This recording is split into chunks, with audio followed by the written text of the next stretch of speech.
بسم اللہ الرحمن الرحیم۔ السلام علیکم۔ اس ویڈیو میں قرآن مجید کی اثر انگیزی کا ایک عجیب واقعہ پیش خدمت ہے۔ حضور نبی کریم صلی اللہ علیہ وسلم رات کے وقت تنہائی میں قرآن کریم کی تلاوت فرمایا کرتے تھے۔ ایک رات اس روح پرور تلاوت کو سننے کے شوق میں ابو سفیان آیا اور چپکے سے ایک کونے میں چھپ کر بیٹھ گیا۔ پھر ابو جہل رات کے اندھیرے سے فائدہ اٹھاتے ہوئے حضور کی جانواز تلاوت کو سننے کے لیے اس مجلس میں آیا اور ایک گوشے میں چھپ کر بیٹھ گیا۔ تلاوت قرآن کریم سننے کی کشش ایک تیسرے کافر اخنس بن شریک کو بھی کشاں کشاں اس محفل میں لے آئی۔ وہ بھی دبک کر کہیں بیٹھ گیا۔ تینوں کٹر کافر اور اسلام کے سخت ترین دشمن تھے، لیکن قرآن سننے کے شوق میں یہاں بیٹھے تھے۔ انہیں ایک دوسرے کا کوئی علم نہ تھا۔ رات بھر یہ نورانی تلاوت نور برساتی رہی۔ یہ لوگ کیف و مستی میں ڈوبے بیٹھے رہے۔ یہاں یکایک صبح صادق ہو گئی۔ سب حاضرین اپنے گھروں کو روانہ ہوئے۔ راستے میں ان تینوں کی ملاقات ہو گئی۔ لگے ایک دوسرے کو ملامت کرنے اور ایک دوسرے کو منع کیا کہ ایسی محفل میں شرکت کرنے سے باز آئیں۔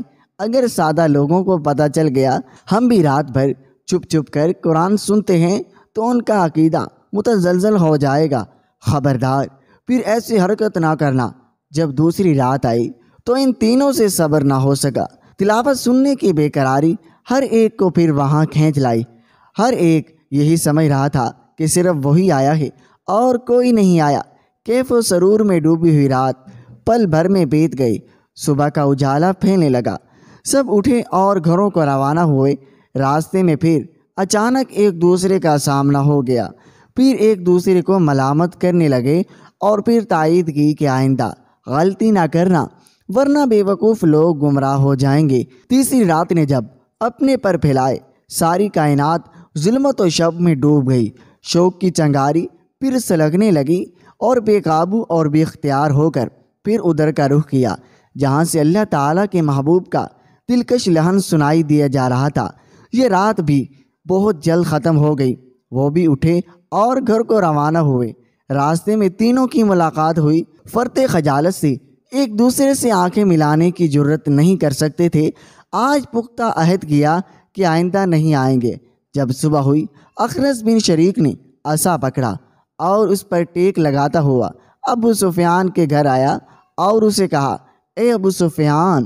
ابو سفیان کی کنیت، مجھے بتاؤ جو کلام تم نے محمد صلی اللہ علیہ وسلم سے سنا ہے اس کے بارے میں تمہاری کیا رائے ہے؟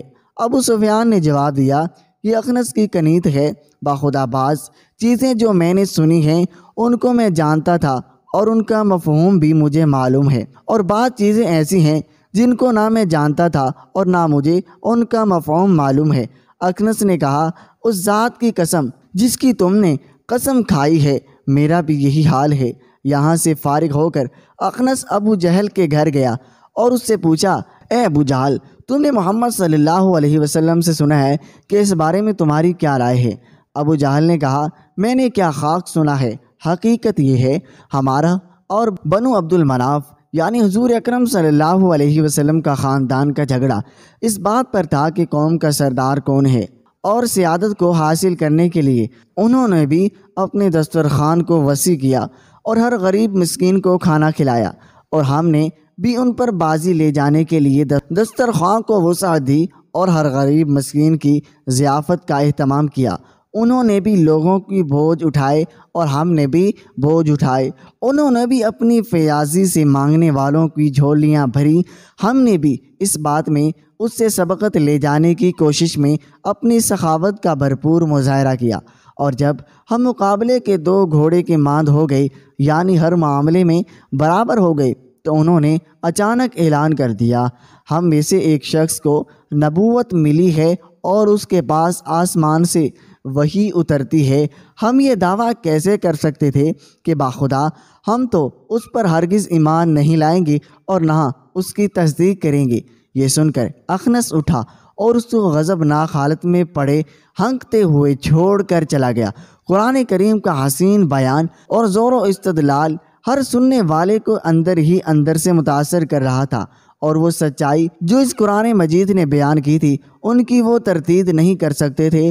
وہ دلائل جن سے اس فرقان حمید کی صفات جگمگا رہی تھی ان کا ان کے پاس کوئی جواب نہ تھا۔